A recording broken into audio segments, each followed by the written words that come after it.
Episode 5। अभी तक कहानी में हमने देखा कि कैसे परिधि और रियांश का ये बेमन से जुड़ा रिश्ता अब उन दोनों के लिए उनकी जिंदगी बन चुकी थी।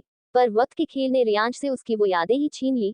अब देखना होगा कि क्या ये दोनों फिर से एक हो पाते हैं। तो चलिए आगे की कहानी देखते हैं। परिधि रियांश की आरती उतार कर बगल में खड़ी हो जाती है, जैसे कि कोई मेहमान दूसरों के घर में करता है। तभी कोमल बोलती है, भाई अब आप अंदर आ सकते हैं। रियांश हल्की सी मुस्कान के साथ हाँ में सर हिला दिया और रघुवीर जी की मदद से अंदर आके हॉल में रखे सोफे पर बैठ गया। तभी सुगंधा जी बोली, बेटा तुम यही आराम करो, मैं तुम्हारे लिए कुछ खाने के लिए लाती हूँ। तभी रियांश बोला, नहीं माँ आप यही बैठे, ये कोमल आज मेरे लिए खाना बनाएंगी। तभी परिधि ने बोला, अगर आप लोगों को बुरा ना लगे तो आज खाना मैं बना लूँ आंटी। सुगंधा जी को आंटी बोलते हुए पूछा। सुगंधा जी परिधि की तरफ देखते हुए बोली, हाँ क्यों नहीं बेटा, आपका मन तो आप खाना बना सकती है। और मन ही मन बोली, मैं जानती हूँ परिधि बेटा आप रियांश के लिए अपने हाथों से खाना बनाना चाहती है। परिधि खुश होते हुए थैंक यू आंटी बोलकर रसोई घर की तरफ चली गई। उसे इस तरह किचन जाते देख रियांश बोल पड़ा, क्या माँ आपने इसे क्यों हाँ बोला खाना बनाने के लिए। परिधि की तरफ देखते हुए बोला, ये तो इस घर में ऐसे रह रही है जैसे ये घर उसी का है। रियांश बेटा बहुत अच्छी लड़की है, ये हम सभी का ध्यान भी रखती है। जो भी हो माँ इसे बोल देना ये मुझसे दूर रहे, नहीं तो मैं इसे कुछ बोल दूंगा। हक तो ऐसे जताकर गई खाना बनाने जैसे कि वो इसी घर की हो। रियांश बेटा आप परिधि को गलत समझ रहे हैं, वो ऐसी लड़की नहीं है जो लड़कों के आगे पीछे करेगी। अच्छा आप ये सब बातें छोड़िए, जब तक खाना बनता है आप आराम कर लीजिए। माँ मुझे अपने कमरे में जाना है, आप मुझे वहां तक पहुंचा दीजिए। ठीक है बेटा चलिए। और सुगंधा ने रियांश को उसके कमरे में ले जाकर उसके बेड पर आराम से लिटा दिया और रूम से चली गई। रियांश अपनी आंखें बंद कर वही कुछ देर आराम करने लगा। तभी अचानक से परिधि उसके कमरे में जाते हुए धीरे से बोली, रियांश जी आपके लिए खाना लाई हूँ। रियांश झट से आंखें खोलकर देखा तो परिधि को अपने रूम में पाया। ये देख उसे बहुत गुस्सा आया। उसने गुस्से से माँ को बुलाया, माँ माँ कहाँ हो आप। इधर परिधि रियांश को गुस्से में देखकर डर गई और कुछ बोल ही नहीं पाई। तभी सुगंधा जी दौड़ती हुई रियांश के कमरे में पहुंची और पूछा, क्या हुआ बेटा तुम इतना गुस्सा क्यों हो। माँ मैंने आपको बोला था ना कि इस लड़की को मुझसे दूर रखिएगा, लेकिन आपने इसे बोला नहीं क्या जो ये मुंह उठाए बिना लॉक किए मेरे रूम में घुस गई। परिधि जो डर के कारण वही खड़ी थी। ये सब बातें सुनकर वो अपने आंसू को रोक ना पाए और रोते हुए रूम से भाग गई। उसे रियांश के द्वारा इतना कुछ बोले जाना बर्दाश्त नहीं हो रहा था। परिधि दौड़े दौड़े रोए जा रही थी कि तभी वो कोमल से जा टकराई। वो जैसे ही गिरने लगी तभी कोमल ने उसे बचाते हुए पूछा, क्या हुआ भाभी आप रो क्यों रही हो। लेकिन परिधि रोए जा रही थी।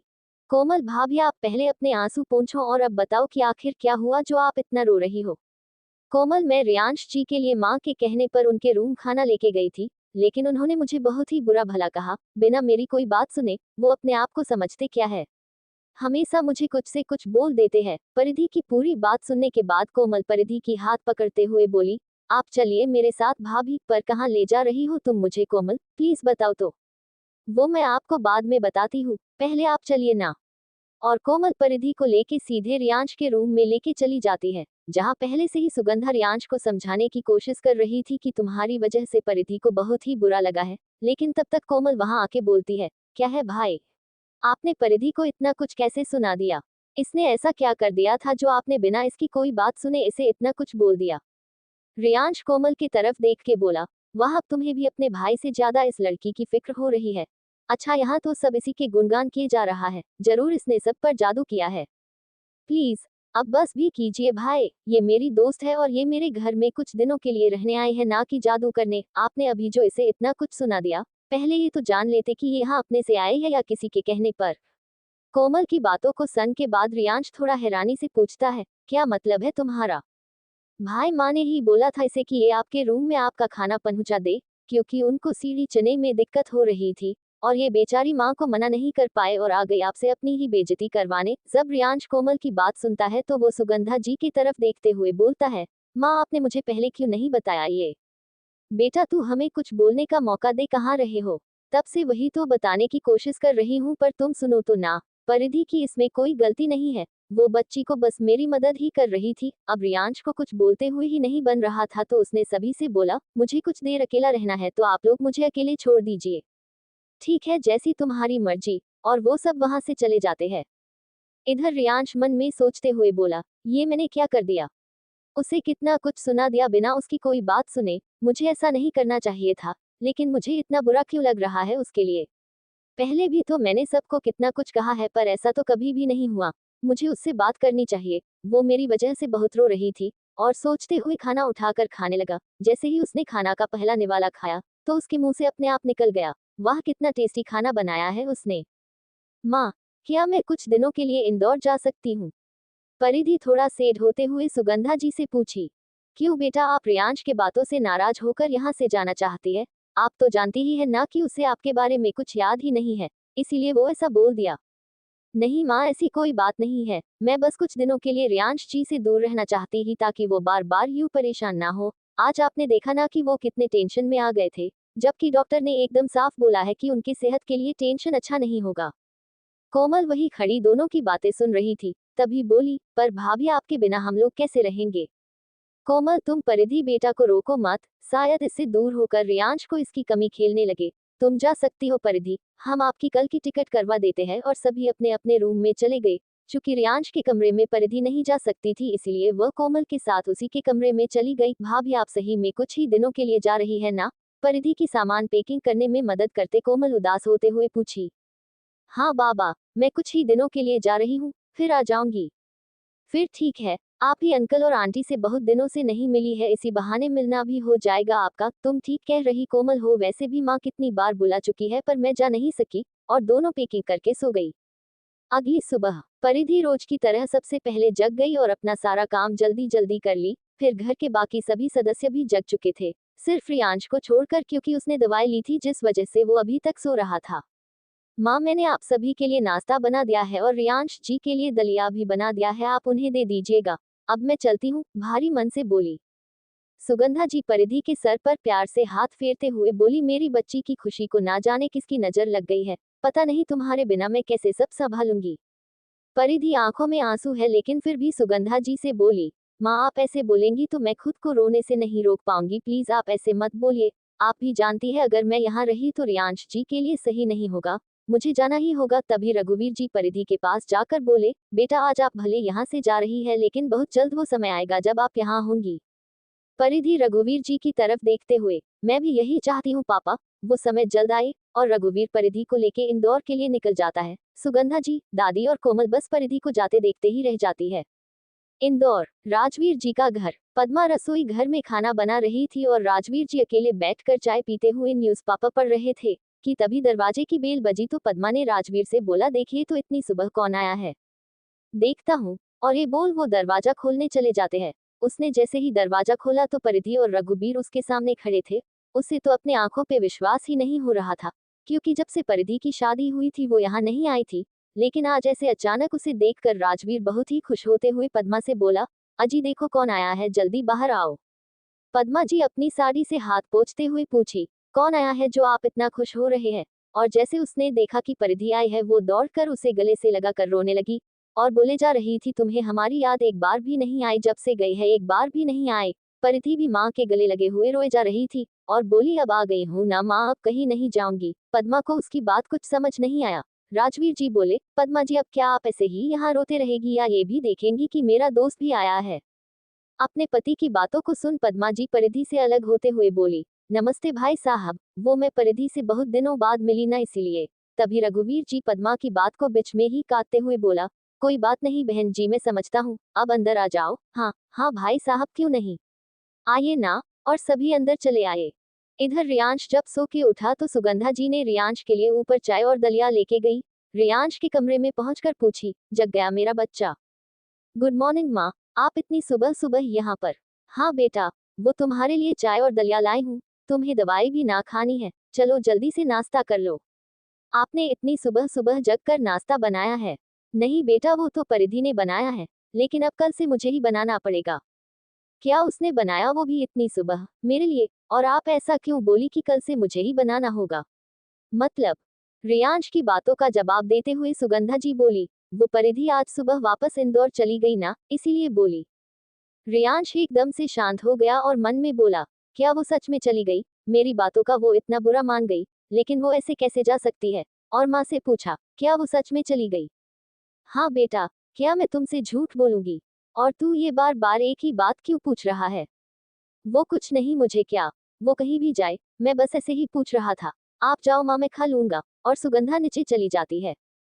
रियांश कमरे में अकेले ही धीरे धीरे बोले जा रहा है, वो मुझे बिना बताए चली गई। अगर एक बार बता दिया होता तो क्या चला जाता उसका, लेकिन नहीं, बहुत ईगो है उसमें। फिर अपने आप को शीशे में देखते हुए अपने आप से ही पूछता है, ये क्या हो गया है तुझे रियांश? तू तो यही चाहता था ना कि वो तुझसे दूर रहे, और तू तो उसे जनता भी नहीं है, पर फिर भी तुझे उसके जाने से इतना तकलीफ क्यों हो रहा है? क्या हो गया है तुझे? इधर राजवीर जी बोले, यार रघु, तुम मुझसे कुछ छुपा रहे हो। तू जानता है ना कि मैं तुम्हारे चेहरे को अच्छी तरह पढ़ लेता हूँ, तो फिर मुझसे सच क्यों नहीं बोल देते? क्या हुआ है? राज, मैं जानता हूँ कि मैं तुमसे कभी भी कुछ नहीं छुपा पाया हूँ, लेकिन आज मैं तुमसे ये बात कैसे कहूँ ये समझ नहीं आ रहा है। रघु देख, बात जो भी हो हम दोनों मिलकर उसका हल निकाल ही लेंगे, तू बता तो सही। रघुवीर फिर अभी तक की सारी बात राजवीर को बता दिया। अब तू ही बता, मैं क्या करूं? सारी बातें सुन राजवीर एकदम से चौंक गया। क्या इतनी बड़ी बात हो गई और तुम मुझे अब बता रहे हो? अब रियांश बेटा कैसे है? वो तो अब ठीक है, लेकिन मुझे चिंता है तो बस परिधि बेटी की। पीछे से पद्मा जी आते हुए बोली, आप परिधि की चिंता मत कीजिए भाई साहब। ये आवाज सुनकर दोनों पीछे मुड़कर देखने लगे। आप यहाँ? हाँ भाई साहब, आपने अभी जो भी बताया मैंने सुन लिया है। मैं जानती हूँ कि इस वक्त हमारे बच्चों का समय साथ नहीं दे रहा, लेकिन कुछ दिनों के बाद सब सही हो जाएगा। तब तक परिधि भी थोड़ी हिम्मत बटोर सकेगी। मैं आप दोनों का ये एहसान कभी भी नहीं उतार सकता है। तू नहीं जानता यार, तुमने मेरे ऊपर कितना बड़ा उपकार किया है। रघुवीर जी बोले, ये क्या बोल रहा है तू रघु? तुम्हें क्या लगा कि ये सब बातें सुनकर मैं तुमसे गुस्सा हो जाऊंगा? ये सब तुमने थोड़ी ना किया है। जब रियांश और परिधि की शादी भगवान ने करवाई है, तो आगे उन्हें एक साथ रखना भी भगवान की ही जिम्मेदारी है। इसमें तुम या हम कुछ नहीं कर सकते हैं। और रघुवीर के गले लग जाता है। सिंघानिया हाउस। रियांश अपने कमरे से बाहर निकलकर नीचे आने लगा, पर जैसे ही वो नीचे आता उससे पहले ही उसकी नजर घर के स्टोर रूम की तरफ पड़ी, जो कि खुली हुई थी। रियांश ने जब देखा कि स्टोर रूम का दरवाजा खुला है, तो वो नीचे जाने के बजाय स्टोर रूम की तरफ बढ़ गया। वो जैसे ही स्टोर रूम में जाता उससे पहले कोमल वहां आ जाती है और रियांश को रोकने के बहाने से बोलती है, भाई आप यहाँ क्या कर रहे हैं? वो मैं नीचे ही आ रहा था, लेकिन स्टोर रूम का दरवाजा खुला देखा तो इसे ही लगाने आया था। तो भाई ये मैं लगा देती हूँ, आप नीचे जाओ। ठीक है, तू भी लगा के नीचे आ जा। मुझे एक कप चाय बना दे कोमल। ठीक है भाई, आप चलो मैं आती हूँ। ये बोलकर कोमल मन ही मन सोची, आज तो बच गई। अगर भाई इस कमरे में अपनी और भाभी की शादी की तस्वीरें देख लेते तो, और अगर उनका तबीयत खराब हो जाता तो। मैं तो भूल ही गई, भाई ने मुझसे चाय मांगा था। जल्दी से रसोई घर की तरफ भाग गई। सुगंधा जी अकेली हॉल में बैठी हुई थी। तभी वहां पर रियांश आते हुए बोला, माँ आप यहाँ अकेली क्यों बैठी है? बेटा, परिधि के बिना ये घर कितना सुना सुना लग रहा है। मुझे बिल्कुल मन नहीं लग रहा है। क्या? रियांश जैसे ही क्या बोला, उसकी आवाज सुन सुगंधा जी एकदम से बोल पड़ी, वो मेरा मतलब था कि इतने ही दिनों में उस लड़की ने हम सभी को अपना बना लिया था, इसीलिए उसकी याद आ रही थी। रियांश मन में ही बोला, हाँ माँ, कुछ तो बात थी उसमें, पता नहीं मैं उसे इतना मिस क्यों कर रहा हूँ। मैं तो उससे सिर्फ एक दिन ही मिला था। फिर माँ को बोलता है, अगर आप उसे इतना याद कर रही है तो उसको कॉल या वीडियो कॉल कर लीजिए। रियांश की बात सुनकर सुगंधा जी एकदम से चौंकते हुए बोली, ये बात तुम बोल रहे हो रियांश? लेकिन तुम तो। माँ, मैं जानता हूँ कि आप सब उसे पसंद करती है, और मैं नहीं चाहता हूँ कि मेरी वजह से आप सबको कोई दिक्कत हो। लेकिन सच तो ये था कि रियांश खुद परिधि को देखना चाहता था, पर ये बात वो किसी से कैसे कहे जब उसे खुद को कुछ समझ नहीं आ रहा था। तभी कोमल तब तक वहां आते हुए बोलती है, भाई ये रही आपकी चाय, मैंने अपने हाथों से बनाया है। कोमल की बात को सुन रियांश खुश होते हुए बोला, वाह, और वह चाय का एक घूंट चुस्की लेते हुए पीने लगा। ये क्या है कोमल? क्या हुआ भाई, ये कैसी चाय बनाई है तुमने? पहले तो कितनी अच्छी चाय देती थी, लेकिन आज ये बिल्कुल फीकी है। वो सॉरी भाई, दरअसल पहले परिधि चाय बनाती थी, मैं तो आपको देने आती थी, शायद इसीलिए आज की चाय आपको फीकी लग रही होंगी। क्या? इसका मतलब कि घर का सारा काम तुम लोग उसी से करवाते थे क्या? कुछ भी पूछूं तो वो परिधि बोल देते हो। अब कोमल और सुगंधा जी दोनों चुप हो गई। रियांश भी वहां से उठकर फिर से ऊपर जाने लगा। माँ, आज तो हम बाल बाल बच गए। नहीं तो भाई ने तो आज पूरी इंक्वायरी कर ही लेते। क्यों, क्या हुआ कोमल? माँ, वो भाई आज स्टोर रूम में जा रहे थे, अगर वो वहां चले जाते तो। क्या? वो स्टोर रूम जाने वाला था? नहीं नहीं, उसे वहां नहीं जाना चाहिए। रियांश ऊपर से ये सारी बात गलती से सुन लेता है और धीरे से बोलता है, ऐसा क्या है स्टोर रूम में जो मुझे वहां जाने से रोक रहे हैं सभी? ऊपर से मुझे कोई कुछ बताता भी नहीं है। मुझे पता करना ही होगा कि स्टोर रूम में ऐसा क्या है। लेकिन अभी मैं वहां नहीं जा सकता हूँ, जब सभी रात में सो जाएंगे तब मैं यहाँ आऊंगा। और ये बोलकर अपने कमरे की तरफ चला जाता है। इंदौर। परिधि रघुवीर जी से कहती है, पापा अब आपको दिल्ली वापस जाना चाहिए, वहां भी आपकी जरूरत है। और मैं ठीक हूँ तो आप लोग मेरी चिंता नहीं कीजिएगा।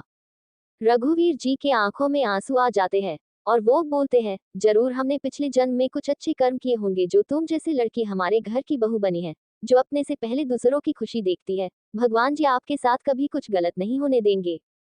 ये सुन परिधि झट से उनके गले से जा लगी। पापा आप ऐसा क्यों बोल रहे हैं? मैं क्या उस घर की नहीं हूँ जो आप मुझे ऐसे बोल रहे हैं? रघुवीर परिधि के सर पर प्यार से हाथ फेरते हुए बोले, नहीं बेटा, आप तो हम सब के लिए किसी हीरा से कम नहीं है। और फिर वहां से निकल जाते हैं। परिधि रघुवीर को जाते हुए पीछे से देखती रह जाती है और आंखों से पोंछती हुई बोलती है, प्लीज भगवान आप उस घर में कभी भी कोई दिक्कत नहीं देना। मैं यहाँ जिंदगी भर रह जाऊंगी पर रियांश जी को ठीक रखिएगा। और ये बोलते हुए वो अंदर चली जाती है। सिंघानिया हाउस में अभी रात के 2 या 2:30 बज रहे होंगे। सभी अपने अपने कमरे में सो रहे थे। तभी रियांश अपने कमरे से धीरे से निकलते हुए बोला, आज तो मैं पता करके ही रहूंगा कि ऐसा क्या है स्टोर रूम में जो माँ और कोमल मुझे वहां नहीं जाने देना चाहते हैं। और वो स्टोर रूम चला गया और धीरे से दरवाजा खोल के अंदर पहुंच गया। रियांश खुद में बोला, यहाँ तो कितना अंधेरा है, मुझे तो ये भी पता नहीं कि यहाँ किस तरफ लाइट का स्विच लगा है। कोई नहीं, चलो मोबाइल की रोशनी कब काम आएगी। और अपना फोन निकाल कर उसका टॉर्च ऑन कर देता है और ढूंढने लगता है कि आखिर इस रूम में ऐसा क्या है जो मुझसे छुपाया जा रहा है। तभी उसके हाथ के टच होने के कारण कुछ तस्वीरें जमीन पर गिर जाती है। वो जैसे ही उन तस्वीरों को जमीन से उठाकर रखने लगता है, तभी उसकी नजर एक तस्वीर पर जाती है जिसमें वो और परिधि एक साथ है और वो भी शादी के जोड़े में। वो जैसे ही ये सारी तस्वीरें देखता है, उसके सर में जोरों का दर्द शुरू हो जाता है और उसे कुछ याद आने लग जाता है। रियांश अपने सर को दोनों हाथों से पकड़ते हुए बोला, ये मेरा सर इतना दर्द क्यों करने लगा? लगता है फट जाएगा। और जर जोर से चिल्लाने लगा, माँ माँ मेरा सर दर्द से फटा जा रहा है। और स्टोर रूम में जमीन पर ही गिर गया। सुगंधा जी अचानक आंख खोलते हुए रघुवीर को जागते हुए बोली, सुनो जी, मुझे लगता है कि रियांश मुझे आवाज दे रहा है, पर इतना रात को वो मुझे क्यों बुला रहा है? चलिए जल्दी देखते हैं, कहीं रियांश को। सुगंधा जी बात को बीच में ही काटते हुए बोली, चुप रहिए, आप कुछ से कुछ मत बोलिए, चलिए देखते हैं। और दोनों रियांश के कमरे की तरफ चल दिया। वहां जाकर देखा तो रियांश के कमरे का दरवाजा खुला हुआ था और वो रूम में भी नहीं था। तभी पीछे से कोमल आते हुए, माँ डैड आप दोनों यहाँ? सुगंधा जी बोली, हाँ बेटा, वो मुझे रियांश की आवाज सुनाई दी तो मैं उसे देखने चली आई। तभी कोमल बोली, हाँ माँ, मैंने भी भाई की आवाज सुनी इसीलिए दिखने आ गई। लेकिन भाई है कहाँ? दिखाई नहीं दे रहे। हाँ बेटा, हम भी वही सोच रहे हैं कि रियांश अपने रूम में नहीं है तो है कहाँ। आप सब एक काम कीजिए, इधर उधर देखिए कि रियांश कहाँ है। ठीक है पापा। और ये बोलकर कोमल स्टोर रूम की तरफ बढ़ गई। और जैसे ही वो स्टोर रूम के पास पहुंची तो देखा कि रूम का दरवाजा खुला हुआ था और वो खुद ही सोचने लगी, ये रूम का दरवाजा कैसे खुल गया? मुझे अच्छे से याद है कि कल मैंने दरवाजा को लॉक किया था, लेकिन ये खुल कैसे गई? और उसे अचानक से याद आया, कहीं भाई ने तो। और वो तुरंत अंदर चली गई। ओह, ये रूम कितना अंधेरा है, पहले मैं लाइट ऑन कर लेती हूँ। और जैसे ही उसने लाइट ऑन किया तो रियांश को नीचे जमीन पर बेहोश देखकर चौंक गई और जोर जोर से चिल्लाने लगी, मॉम मॉम डैड। रघुवीर जी वो आवाज सुन हड़बड़ाते हुए बोले, सुगंधा जी, ये कोमल इतना जोर से क्यों चिल्लाने लगी? मुझे नहीं पता जी, चलिए जल्दी। और दोनों भागकर स्टोर रूम के अंदर आ गए। वहां उन दोनों से रियांश को जमीन पर बेहोश देखकर कोमल से पूछा, क्या हुआ इसे? पता नहीं मॉम, मैं जब यहाँ पर आई तो ये पहले से ही बेहोश पड़े थे। रघुवीर जी हड़बड़ाते हुए बोला, ये सब हम बाद में सोचेंगे, पहले कोमल तुम डॉक्टर को कॉल करो, तब तक मैं रियांश को उसके कने तक लेके जाता हूँ। और रियांश को गोद में उठाकर उसके रूम ले जाके उसके बेड पर उसे लिटा दिया। और कोमल से पूछा, क्या हुआ, डॉक्टर कब तक आएगा? डेढ़ मैंने कॉल कर दिया है, वो बस आते ही होंगे। सुगंधा जी रियांश के सिहराने में बैठकर उसके सर पर हाथ रखते हुए भारी आवाज में बोली, क्या हो गया है हमारे बेटे को? पता नहीं किसकी नजर लग गई है इसे। तब तक डॉक्टर अंदर आते हुए बोला, कुछ नहीं होगा रियांश को, मैं आ गया हूँ। रघुवीर डॉक्टर को देखते हुए बोले, जल्दी देखिए डॉक्टर, पता नहीं ये कैसे बेहोश हो गया। आप सब थोड़ी देर के लिए बाहर रुके, मुझे रियांश को अच्छे से दिखने दीजिए। ठीक है डॉक्टर। और सभी रूम के बाहर आके वेट करने लगे। कुछ समय के बाद डॉक्टर बाहर आकर बोला, चिंता की कोई बात नहीं है, शायद उसे उसकी कुछ बातें याद आती होंगी, इसलिए वो बेहोश हो गया। क्या भाई को सब कुछ याद आ गया? कोमल खुशी से चहकती हुई पूछी। अभी हम कुछ सही से नहीं बता सकते हैं, सुबह तक इसे होश आ जाएगा, तब पता चलेगा कि इसे सब याद आ गया है या नहीं। डॉक्टर की बात को सुन कोमल फिर से उदास हो गई। आपका बहुत बहुत शुक्रिया डॉक्टर, आप इतने रात को बुलाने पर भी बिना देरी किए यहाँ आ गए। डॉक्टर रघुवीर जी के कंधों पर ढाढ़स के साथ हाथ रखते हुए बोला, इसमें शुक्रिया की कोई बात नहीं है, ये मेरा फर्ज था, भगवान करे कि आपके बेटे को सब याद आ जाए। अब मुझे जाना होगा, चलिए मैं आपको बाहर तक छोड़ देता हूँ। और डॉक्टर चला गया। इधर अब सभी सुबह होने का इंतजार कर रहे थे कि कब सुबह हो, ताकि पता चले कि रियांश को सब याद आया है या नहीं। सभी बैठे बैठे यूं ही रात बिता रहे थे। इंदौर, राजीवीर जी अपने रूम में थे। परिधि अपने माँ के साथ अपने रूम में लेटी हुई थी और पद्मा जी से बोल रही थी, माँ क्या मैं और रियांश जी अब कभी भी एक नहीं हो पाएंगे? क्या वो मुझे हमेशा के लिए भूल गए? पद्मा जी परिधि के मुंह से ऐसे तकलीफ भरे शब्द सुनकर उठकर बैठ गई और बड़े प्यार के साथ परिधि के सर पर अपना हाथ फेरते हुए बोली, बेटा एक बात हमेशा याद रखना, जब हमें लगे ना कि अब हमारे हाथ में कुछ भी नहीं है, तो हमें उस समय सब कुछ भगवान पर छोड़ देना चाहिए। क्योंकि हमें नहीं पता होता है कि हमारे लिए क्या सही है, लेकिन ऊपर वाला को सब पता रहता है कि हमारे लिए क्या सही है और क्या नहीं। अब तुम अपना और रियांश के रिश्ता को ही देख लो।